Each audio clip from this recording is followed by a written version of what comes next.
सभी को प्रणाम। हम पढ़ रहे हैं भाग में उपासना समर्पण योग अध्याय 9। परम पूज्य गुरुदेव वंदनीय माता जी से प्रार्थना कि वो जो हमें इतना सुंदर आत्मनिर्माण का सूत्र बता रहे हैं, आत्म कल्याण के लिए छोटे छोटे स्टेप गुरुदेव ने बताए, व्यवहारिक भी, भावनात्मक स्तर पर, वैचारिक स्तर पर और व्यवहारिक स्तर पर हमको जीवन जीने की कला गुरुदेव ने इन 2 अध्याय में 8 और 9 में सिखाई। अब लास्ट स्वाध्याय में गुरुदेव ने बताया था कि गृहस्थ क्यों इम्पोर्टेंट है और संन्यास किसको लेना चाहिए। आगे गुरुदेव इसी को आगे बढ़ाते हुए हमें समझा रहे हैं, जो लोग साधना के लिए आत्मोद्धार के मार्ग पर बढ़ने के लिए संन्यास लेते हैं वे भारी भूल करते हैं। यह कार्य तो उन्हें पूरी तरह पारिवारिक जीवन में रहते हुए करना चाहिए। अब जब पूर्ण परिपक्व स्थिति प्राप्त हो जाए, अपने में किसी प्रकार की कोई कचाई या त्रुटि ना दिखाई पड़े और अंतरात्मा यह स्वीकार करे कि अब हमें अपने लिए कुछ करना शेष नहीं रह गया, तब धर्म, प्रवचन एवं ज्ञान दान की योग्य पूर्ण परिपक्वता प्राप्त हो चुकी है, तो ऐसे व्यक्ति संन्यास ग्रहण करके परिव्राजक बन सकते हैं। अब यहाँ पर एक इम्पॉर्टेंट बात यह है कि जब इस यात्रा पर चलेंगे ना, और अगर ये फील होने लगे कि हम कंप्लीट हो गए, तो ये इच्छा ही खत्म हो जाएगी। जब परिवार में रह के पूरी कंप्लीटनेस फील हो गई तो सारी इच्छा ही खत्म हो गई ना, तो फिर ये इच्छा भी कहाँ शेष रह जाएगी कि अब सन्यासी बनना है या ऐसा बनना है या वैसा बनना है। अल्टीमेटली डिजायर फ्री हो जाएंगे, और जब डिजायर फ्री हो जाएंगे तो ये वाला डिजायर भी चला जाएगा, और फिर ऑटोमेटिक अंदर से वो रेडिएट करेंगे कि जहाँ है वहीं से परिवर्तन, वहीं से आराधना शुरू हो गई। अगर आराधना मतलब सेवा है ना, तो सेवा हम किसी भी स्तर पर कर सकते हैं। तो आत्मनिर्माण के बाद परिवार निर्माण, और परिवार निर्माण के बाद समाज निर्माण। तो समाज निर्माण करना नहीं पड़ता, हो जाता है। आत्मनिर्माण में एफर्ट डालने पड़ते हैं, और जब आत्मनिर्माण में हम एफर्ट डालते रहते हैं और कृपा चाहिए, पात्रता चाहिए। गुरुदेव ये सब समझा चुके कि हमको अपना अभ्यास कहाँ से कहाँ तक करना है, तो परिवार निर्माण अपने आप होना लगता है, क्योंकि एक्सपेक्टेशन डिजॉल्व हो जाती है और परिवार को आपके अंदर, आपके भीतर आया परिवर्तन दिखाई देता है, और उसके बाद फिर आराधना करनी नहीं पड़ती, हो जाती है। तो यही बात गुरुदेव कह रहे हैं कि जब आपको लगे आपको परिपक्वता प्राप्त हो गई तो आगे बढ़िए, लेकिन ये यात्रा इतनी अनंत है कि इसमें परिपक्वता का पता नहीं कब प्राप्त होगी, पर जितना मिल गया उतना बांटना शुरू कर दें। मिल गया मतलब जितना स्थित हो गए, जहाँ जो प्राप्त हो गया, जो समझ में आ गया, ज्ञान के स्तर पर नहीं, व्यवहार के स्तर पर, आत्मा के स्तर पर, वो बांटना शुरू कर सकते हैं। आगे गुरुदेव लिख रहे हैं, परिवारजक बनने के लिए आध्यात्मिक पूर्णता प्राप्त कर चुकने के अतिरिक्त 2 सांसारिक प्रतिबंध भी हैं। एक गुरुदेव डेफिनेशन बता रहे हैं कि 2 प्रतिबंध हैं। एक यह है कि स्वास्थ्य भ्रमण योग्य हो, प्रवज्य के कारण अस्त व्यस्त रहने वाला आहार विहार को सहन कर सके। दूसरे, धर्म पत्नी की आंतरिक स्वीकृति प्राप्त हो। उसे भी अपने साथ साथ वानप्रस्थ में रहकर इस मनोभूमि को बना लेना आवश्यक है कि पति के कार्य के महत्व को समझते हुए मोह निवृत्त मन से उसे स्वीकृति दे। अब गुरुदेव यहाँ कह रहे हैं कि अगर हम ऐसा कर भी रहे हैं तो हमारे पार्टनर की, अब या तो अगर ये लोड पत्नी ले रही है तो पति की स्वीकृति, और पति ले रहा है तो पत्नी की स्वीकृति 100% इम्पॉर्टेंट है। तो शुरू में ही समझाएं, और जिम्मेदारियों से भागने के लिए मना कर ही दिया गया है। दूसरा, परिवारजक बन रहे हैं तो बहुत ट्रैवल करना पड़ता है, कहीं कहीं जाएंगे, कभी कुछ खाने को मिलेगा, कभी कुछ, तो अपना आहार संयमित हो, और जो मिल रहा है उसे पचाने की क्षमता भी हो, और मन भाग ना रहा हो। अगर अभी आहार के प्रति मन भाग रहा है, ये मिल जाए और ये नहीं मिले, और वो मिल जाए और वो नहीं मिले, तो बात बनेगी नहीं। तो वो तो सबसे पहले गुरुदेव ने एक स्वाध्याय में बताया था कि जीवा का संयम कितना इंपॉर्टेंट है, वाणी के स्तर पर भी और आहार के स्तर पर भी। तो ऐसा ना कोई कहीं पर मैंने आज तक नहीं पढ़ा ऐसा कि हमें एक एक चीज़ का स्टेप, यात्रा कहाँ से शुरू, कैसे जानी चाहिए, और हर चेतना के लिए गुरुदेव बता रहे हैं, जो अपने जीवन में जो दिशा चुनना चाहता है उसी को बता रहे हैं कि अगर तुम ये वाला रास्ता अपना रहे हो तो इस रास्ते पर क्या क्या क्या क्या होना चाहिए, क्योंकि मंजिल एक ही है, सबके रास्ते अलग अलग हो सकते हैं। तो गुरुदेव बता रहे हैं यहाँ पर कि हमें अपने अंदर झाँक कर देखना है कि हमने कौन सा रास्ता सोचा है। आगे लिख रहे हैं गुरुदेव, यदि स्वास्थ्य संबंधी तथा पत्नी की स्वीकृति संबंधी समस्या हल ना हो तो जो लोग आवेश में संन्यास ले लेते हैं उनका लक्ष्य पूरा नहीं होता। ये दोनों बातें अभिशाप की तरह उनके पीछे पड़कर मार्ग में अवरोध उत्पन्न करती हैं। किसी को दुख पहुंचाकर अपना सुख प्राप्त नहीं किया जा सकता। अगर हस्बैंड वाइफ आपस में रेडी नहीं है तो आप कहीं ना कहीं तकलीफ तो दे ही रहे हो ना, और उस तकलीफ को बचा के अगर हम सोचे हमारा आत्मनिर्माण हो जाएगा और हमें भगवान मिल जाएंगे, मोक्ष मिल जाएगा, तो कुछ नहीं होने वाला है। तो ये तो प्रेम, गुरुदेव ने प्रेम बताया ही। तो इसीलिए ऐसा लगता है कि जब वो घटना, मतलब वो भीतर वो घटित हो जाएगा और वो स्टेट आ जाएगी जब कुछ रहा ही नहीं, तो फिर ये डिजायर भी कहाँ रहेगा। फिर तो जहाँ रहेंगे वहीं संन्यास है, जहाँ रहो वहीं से ही यात्रा चल रही है और आनंद है, फिर इस पल में जीना आ जाएगा, तो आगे की तो बात ही खत्म हो जाएगी। लोगों की यह धारणा कि संन्यास ग्रहण कर लेना कोई बहुत बड़ा धर्म और पुण्य की बात है और गृहस्थ आश्रम में अधर्म और पाप की संभावना बनी रहती है, सर्वथा एक भ्रांत विचार है। पाप और पुण्य तो मानसिक स्थिति और विकास पर निर्भर करते हैं। गृहस्थ में मनुष्य के सिर पर कई प्रकार के उत्तरदायित्व और कर्तव्यों का बाहर रहने से उसे स्वभावतः ऐसा भी आचरण करना पड़ता है जिससे उसकी विशेष बदनामी ना हो, प्रतिष्ठा और साख बनी रहे। पर आजकल के अधिकांश सन्यासी और साधु वेशधारी तो उनमें से होते हैं जो निठल्लापन या किसी प्रकार के आलस्य, दुर्गुण, दुर्व्यसन के कारण संसार में सफलता न पाकर भाग खड़े होते हैं और हरामखोरी का जीवन बिताने के लिए इस वेश की आड़ ले लेते हैं। वास्तव में ऐसे लोगों को साधु या सन्यासी कहना इन शब्दों की विडंबना पैदा करना है। ऐसा करने से ही आजकल उच्च और प्रशंसनीय आश्रमों की मिट्टी खराब हो गई है। तो गुरुदेव समझा रहे हैं कि अपने भीतर झांक के देख लीजिए, यात्रा भीतर की है। अगर मन में इस तरह के भाव आ रहे हैं तो, और हम डिफरेंस समझ रहे हैं, हम सोच रहे हैं कि संन्यास लिया तो बहुत बड़ी बात हो जाएगी और गृहस्थ में रहे तो पाप है, तो वो सब हमारे भावनाओं के स्तर पर है। अगर मैं सन्यासी होकर भी किसी की बुराई भलाई ढूंढ लूं, किसी की कमियां निकाल लूं, किसी के बारे में धारणा बना लूं और अपने दोष दुर्गुण ना देखूं, तो उस ऐसे सन्यासी होने का क्या लाभ। और ये कार्य अपने भीतर का आत्मनिर्माण तो फिर गृहस्थ में रहकर ही किया जा सकता है, क्योंकि अल्टीमेटली तो प्रेम की यात्रा है। ये तो गुरुदेव ने हमें पिछले 8-10 स्वाध्याय में बताया, 8-10 ऑडियो थे पूरे, कि अल्टीमेटली यात्रा करुणा के जागरण की है, कंपैशन के जागरण की है।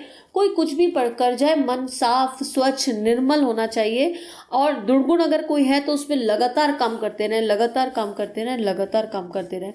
तो वो तो केवल गृहस्थ में रहकर होगा, क्योंकि वहां पे तो टेस्ट होंगे, नहीं तो टेस्ट ही कहाँ होंगे। टेस्ट ही नहीं होंगे तो बात कैसे बनेगी, मजा ही नहीं आएगा, आनंद ही नहीं आएगा, फिर मोनोटोनस लाइफ हो जाएगी और वो हमको नहीं चाहिए, किसी को भी नहीं चाहिए। आगे, संन्यास की स्थिति मानव जीवन की सर्वांगीण पूर्णता की घोषणा है और उसका प्रमाण है कि इस व्यक्ति ने सभी गुत्थियां शांति और मर्यादा पूर्वक सुलझा ली। अब यह इस स्थिति में है कि चार की औरों का मार्गदर्शन कर सके। इतनी सफलता प्राप्त करने वाली व्यक्ति के चरणों में जन समाज सच्चे हृदय से मस्तिष्क झुकाता है, उन्हें देव श्रेणी में गिना जाता है। ऐसे 10-20 भी सन्यासी जिस देश में रहते हों, उसकी कीर्ति चारों ओर फैल जाती है। सन्यासी का आतिथ्य करने मात्र को लोग भारी पुण्य और सौभाग्य मानते थे, क्योंकि वह जीवन की सर्वांगीण पूर्णता का प्रतीक जो था। तो सन्यास जीवन की जो हाईएस्ट लेवल है वो बता रहे हैं गुरुदेव। तो उसमें सन्यासी के मन में ये इच्छा नहीं होगी कि लोग उसके चरण छुएं या लोग उसको तारीफ करें। वो तो बाय डिफॉल्ट उनके व्यक्तित्व में आ गया, उन्होंने वो जी लिया, वो उसमें स्थित हो गए। और क्योंकि वो स्थित हो गए तो वो जो बोल रहे हैं वो वही बोल रहे हैं जो वो कर रहे हैं। जैसे गुरुदेव ने अपना पूरा जीवन एक्सपेरिमेंट पे बिताया और उस एक्सपेरिमेंट के आधार पर बात करी, तो गुरुदेव ने थोड़ा ना खुद कहा कि मुझे गुरु बना लो या मुझे आचार्य बना लो या ऐसा बना लो। वो काम बोलता है, वो दिखता है, क्योंकि आत्म स्तर पर स्थित हो गए और लोगों ने जब उनके कहे अनुसार चलकर देखा तो अपने भीतर परिवर्तन पाया। तो 1 से 5, 5 से 15, 15 से 25, ऐसे आगे आगे आगे आगे चेन चलती चली गई और इतना बड़ा परिवार खड़ा हो गया, प्रेम का परिवार, गायत्री परिवार, प्रज्ञा परिवार है एक्चुअली। प्रज्ञा, जिनका विवेक जागृत हो गया, जिनकी प्रज्ञा करुणा संवेदना जागृत हो गई, वो गायत्री परिवार में है। और बाकी अगर हम लोग परिवार का हिस्सा है लेकिन गुरु की बात नहीं मान रहे, तो हमें अपने आप से पूछने की आवश्यकता है कि हम कहाँ खड़े हैं, हमारा आत्मनिर्माण हुआ या नहीं हुआ। तो गुरुदेव यही बता रहे कि सन्यासी होने का अर्थ क्या है। फूल जब खिल गया तो उसकी खुशबू अपने आप फैलने लगी। और गुरु वो शक्ति है, ये कार्य केवल गुरु ही कर सकता है। गुरु वो शक्ति है जिसमें हमारे प्रारब्ध काटने की, सहने की, उनको कम करने की क्षमता होती है।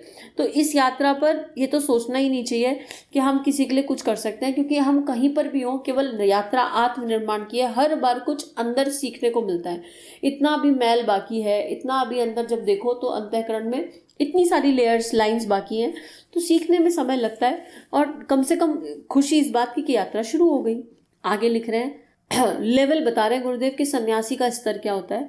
नारद, दत्तात्रेय, सुखदेव जी, बुद्ध जी, महावीर जी ऐसे सन्यासी थे जिन्होंने अपना जीवन जनमानस के उद्धार के लिए उत्सर्ग करने का निश्चय किया, इसलिए उनको सन्यास लेने का अधिकारी माना गया।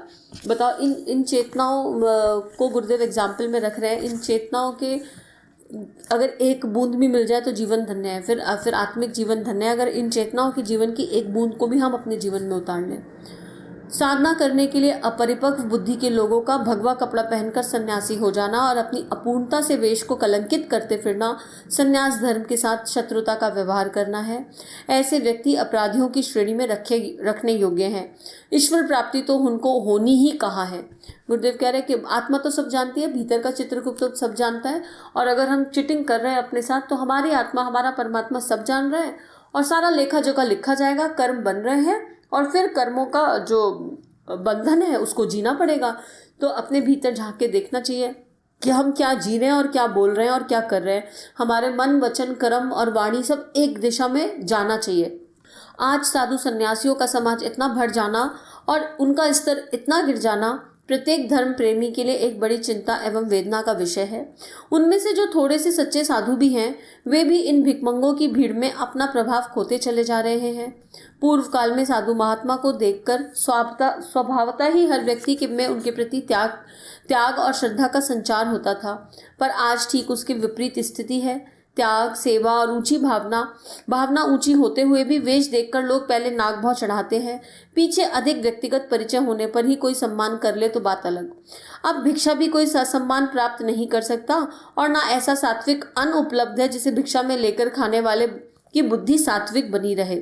जंगल वन भी कट गए जहाँ कंद मूल फल पैदा होते थे, तब जहाँ गाय पालकर दूध भी उपलब्ध हो सकता था। इस पैराग्राफ में एक बहुत खूबसूरत बात गुरुदेव बता रहे हैं, अगर देखा जाए इनडायरेक्टली, कि पहले तो हम ना अगर किसी साधु सन्यासी को देख रहे हैं तो अपने मन में उनको देखते ही धारणा ना बनाएं। हम किसी का मन थोड़ा ना झांक के देख सकते हैं कि कौन सच्चा है कौन झूठा। अगर कोई अच्छी बात बता रहा है और वो बात सुनने योग्य है और अपने जीवन में इम्प्लीमेंट करने योग्य है तो उसको आभार दें, बात को इम्प्लीमेंट करें, आगे बढ़ जाएं।